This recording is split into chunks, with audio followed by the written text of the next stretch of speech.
We turn now to the police raid on the Dotcom mansion, so much discussed for so many months, and now the footage of that morning has begun to emerge. It generally shows what was always said to have happened, but it sheds little light on why it happened. The FBI is charging Dotcom with internet piracy on a massive scale. He and his lawyers, both here and in America, assert no helicopters were needed to arrest him, no crack police officers with semi-automatic weapons, and the FBI not too far in the background. As the legal battle continues over a High Court finding that the search warrants used in the raid were invalid, the raid itself is coming under scrutiny in the High Court. The evidence you will hear off camera in this story is from an elite police officer we cannot identify. Those involved are protected for their own safety in future operations unrelated to this case. But this is how that morning unfolded. All call signs, all call signs. This is 6:47 a.m, the 20th of January this year, and the raid is underway. Copy. A helicopter carrying members of the elite Special Tactics Group flies into the Coatesville home of Kim Dotcom. Ground units from gates are open. Dotcom's pregnant wife, their 3 children, some guests, and somewhere in the region of a dozen staff are also there. All is quiet below. Within seconds, 4 armed members of the Special Tactics Group run to the main door. The helicopter immediately leaves. And lifting. The main justification for using it at all, that Dotcom's security staff would have stopped police vehicles at the gates. Forward. But as the chopper flies out, the first ground forces are already arriving in that van, just seconds behind. And inside? First of all, it wasn't unusual for me to hear helicopter noise because we were expecting guests to arrive, and it's usual that sometimes guests arrive early in the morning, especially if they come from the US and are being picked up by helicopter. So the noise from the helicopter wasn't really a surprise, but then I heard pinging of stones, of rocks to my bedroom window. My shields were down, so I couldn't see outside what was happening. And then shortly after, within a few seconds, I had a heavy banging on my door. Go ahead. Guard from main gate reports changeover was 6 o'clock. Only 2 guards working, 1 at the main gate, 1 roaming. The helicopter is circling above, not directly involved any longer. It was recording police comms, the sound of the raid as it unfolded. Yeah, made entry into the bedroom of the target. The door was closed, slammed, and it had a security lock on it. We breached it. Moved through. He's done a runner. We can't find him in either the studio or the bedroom. I was on my bed. Once the banging started, I pressed an alarm button that is situated right at my bed, that was installed in cases of emergency. When I press that, it automatically sends a signal to all security guards and Mr. Tempero's room, including SMSs to everybody, informing them that there is an alert. And I then stood up from the bed and made my way to the Red Room. He was in this room here, which we call the Red Room. And the reason will be obvious in a moment when I open the door. Wayne Tempero, Dotcom's head of security. This footage wasn't played to the court, it's from our interview in February. But what has been learnt in court is that despite knowing of the room's existence, having the plans, and the door to the room not being locked, it still took 13 minutes for the police to find Dotcom here. I was sitting in front of that pillar in that room, and then I heard loud banging noises, and I was just scared and worried. Meanwhile... Yeah, Roger. Revised numbers in the garage from the top part. We have 5 Philippine females and 3 children.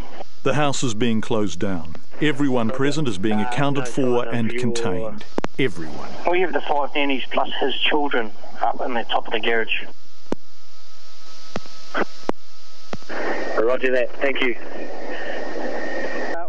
By 7:10, armed officers are on the roof. Directly below them, Kim Dotcom has now been found and detained. The upper levels over.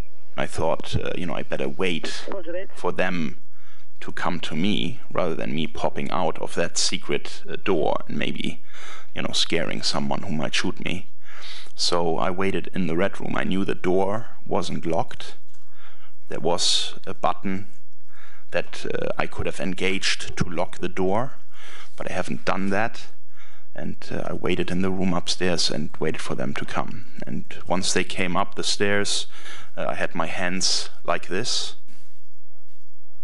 And then very quickly they approached me, and within 2 seconds they were there and all over me. When you say all over you, just what happened?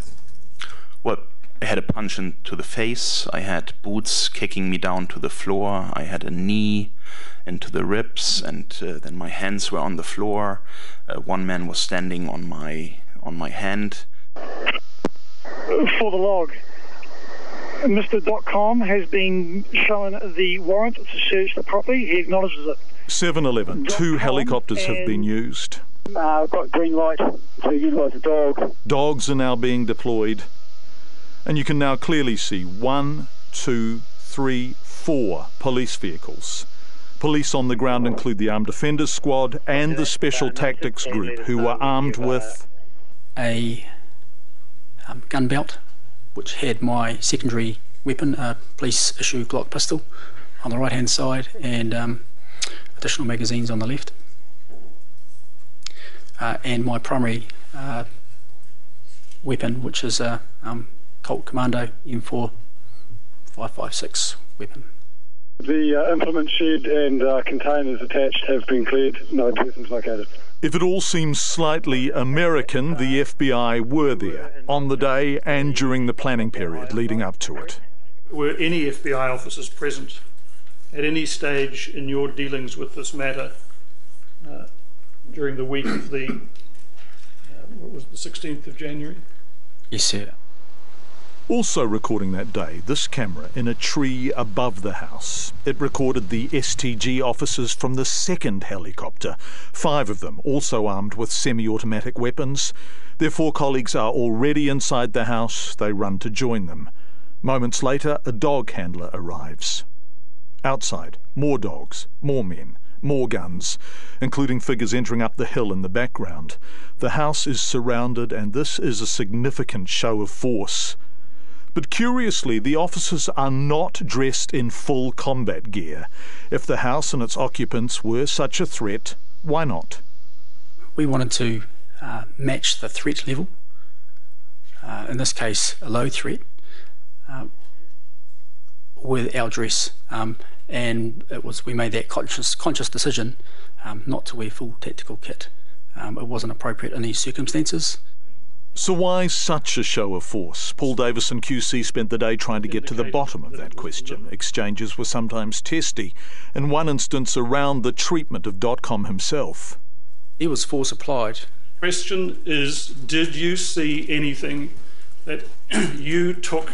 No need to look at counsel. Just look at me and answer the question. Did you see anything done to Mr. Dotcom that was, to your mind, of a nature that was deliberate? Yes, there was deliberate force applied.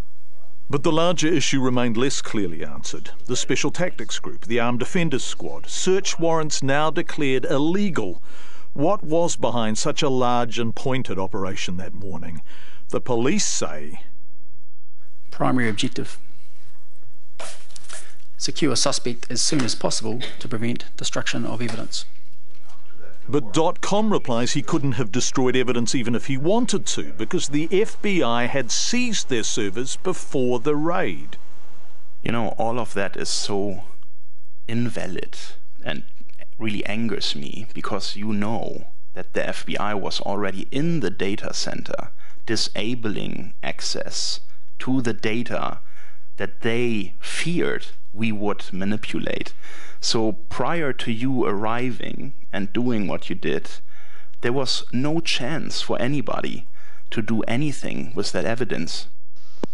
Yes, Roger. Good to go with your last plan methodical clearance of the upper levels, over. So, data already seized, threat risk low, and admission from within police ranks that the operation was, quote, over the top. What was it about, and why? The hearing continues tomorrow. That story was shot over the past 2 days in court by John Fleming and edited by Sarah Rowan.